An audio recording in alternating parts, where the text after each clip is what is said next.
चलना, कह दो पांडव से लड़े और कौरव को हराए, राज ले जाए, बिना युद्ध में केशव। भगवान चुप हो गए। कुछ देर बाद बोले, क्या बोले?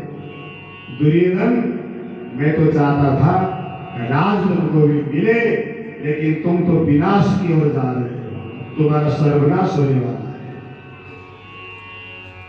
जो तुमने कहा वही होगा। प्रभु चल दिए। जब प्रभु जाने लगे और दरबार से, जब दुर्योधन के राज दरबार से प्रभु बाहर निकले, दुर्योधन पीछे पीछे दौड़ता हुआ गया और भगवान से कहने लगा, प्रभु चलो कोई बात नहीं, सभा में जो बात हो गई सो हो गई, एक काम करो, आप कुछ भोजन प्रसाद पाइए, ऐसे जाने नहीं देंगे। अब भगवान तो भगवान है, मेरा कृष्ण तो कृष्ण है। भगवान ने खड़े होकर के उंगली दिखा करके कहा, जैसे दुर्योधन भगवान से उंगली दिखा करके कह रहा था, हिम्मत है तो पांडव लड़के ले जाए, भगवान की ओर इशारा कर रहा था। भगवान ने भी आपकी बार उंगली दिखा दी, दुर्योधन दो समय में भोजन करता हूं, कोई भाव से खिलाए या खुद के अंदर अभाव हो।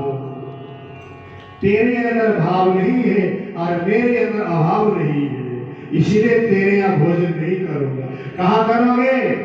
विदुर की झोपड़ी में उसने मुझे निमंत्रण दिया है। दौड़ते हुए दूर झोपड़ी दिखी और प्रभु ने कहा, मां दरवाजा खोलो। जैसे मां विदुरानी ने दरवाजा खोला, क्या देखती है? साक्षात परब्रह्म परमेश्वर कृष्ण के दर्शन हो रहे हैं। भक्तर भगवान मां विदुरानी के आंख में आंसू। मेरे कन्हैया ने मां का हाथ पकड़ा और कहा, मैया मुझे भूख लगी है, भोजन कर। कड़वा तो कहां से आया? मां विदुरानी हमारे कन्हैया को भगवान नहीं कहते, कड़वा तो कहां से आया? जैसे मैया यशोदा कहती थी ना, वही कन्हैया बड़ा हो गया, गीता का ज्ञान भी देने वाला है, लेकिन मां विदुरानी क्या कहते? कड़वा कहां से आया? मैया ये छोड़ रही, कहां से आया? मुझे भूख लगी है, पहले भोजन करा। जिसके घर में एक अन्न का कण नहीं, खाने के लिए एक रोटी का टुकड़ा नहीं, उसके यहाँ हाथ फैला रहा है, जहां छप्पन भोग था वहां ठुकरा दिया। और अन्न के कण भी जहां है ही नहीं, अन्न का कण भी नहीं है, और मांग रहा है। आकाश से देवी देवताओं ने फूल की वर्षा कर दी। प्रभु जहां सब कुछ है वहां ठुकरा देता है, जहां कुछ भी नहीं है वहां हाथ फैला देता है। क्या लीला है? मां भूख लगी है, भोजन करा। मां ने कहा, कन्वा बैठ, है तो कुछ नहीं, हाँ कुछ केले पड़े, कुछ केले। सोने के आसन में, सुवर्ण आसन में बैठने वाला दुर्योधन की सभा में हमारे कन्हैया सुवर्ण आसन में बैठे थे अभी, और वही कन्हैया उस आसन को छोड़कर के जब दौड़ा, मां विदुरानी और विदुर के झोपड़ी में कहा बैठ गए।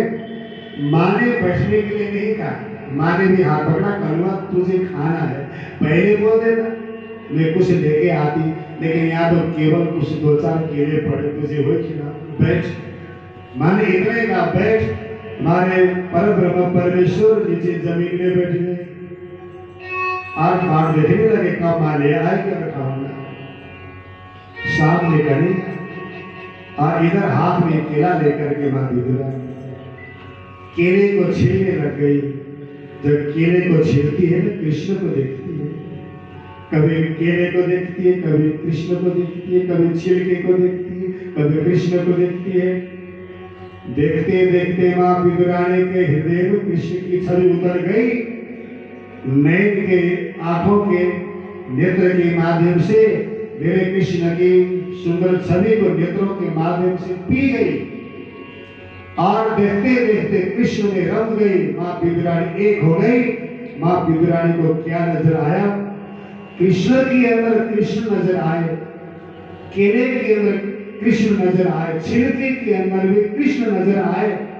जैसे विदुरानी को सर्वत्र कृष्ण नजर आए, ऐसे ही मेरे कन्हैया को भी केले के अंदर 56 भोग और छिलके के अंदर भी छप्पन भोग नजर आया।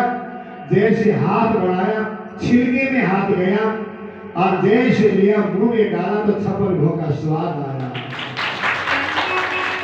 आहा